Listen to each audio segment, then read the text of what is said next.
Alors ces derniers jours, je vous ai parlé de 3 émotions que bizarrement d'ailleurs, quelquefois on appelle des émotions négatives, mais ce ne sont pas des émotions négatives, c'est comme si on disait un arbre est négatif. Non, un arbre, il l'est, c'est tout.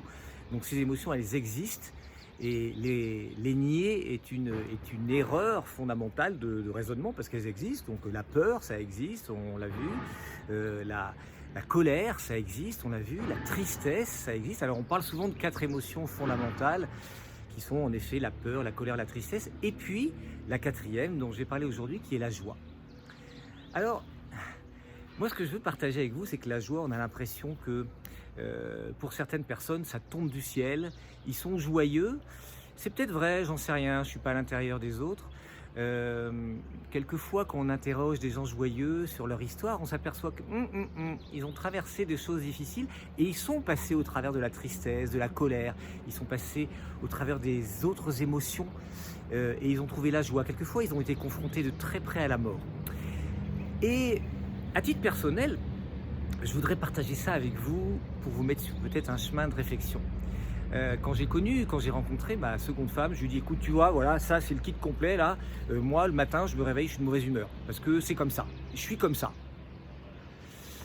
Ouais, ça a changé.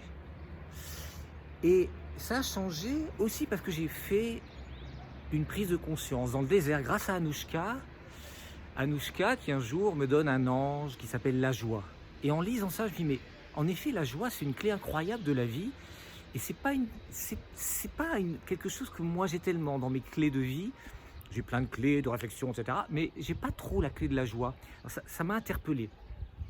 Et puis à côté de ça, j'ai fait des tas d'autres choses. Kinésiologue, psy, coach en tout genre, énergéticien. J'ai lu des tas de machins et des tas de trucs. J'ai une femme joyeuse. J'ai fait d'autres choix de vie.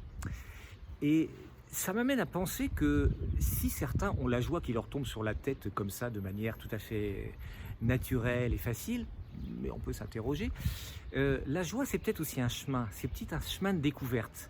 C'est peut-être un chemin de découverte sur lequel on doit investir une partie de son énergie, de sa quête, de son Graal.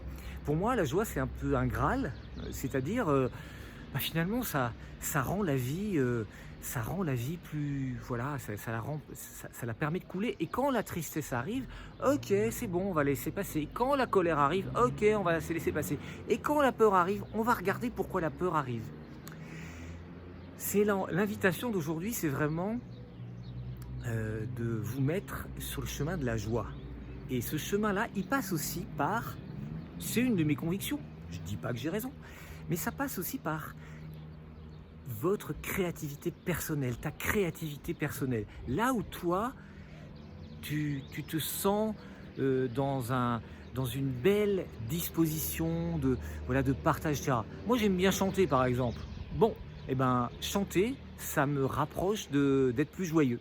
Donc, l'invitation d'aujourd'hui, c'est sur cette émotion, qui est l'émotion vers laquelle on a envie d'aller, parce qu'on est bien dans la joie, évidemment. L'invitation, c'est de regarder ce qui est créatif dans ton histoire. Et puis, il y a peut-être du travail à faire, du travail de lâcher des choses qui sont énormes et qui empêchent la joie d'émerger. Parce que si j'ai des boulets énormes dans ma vie, comment je peux avoir la joie qui arrive? Donc ça veut dire aller les lâcher, trouver les moyens pour aller les lâcher.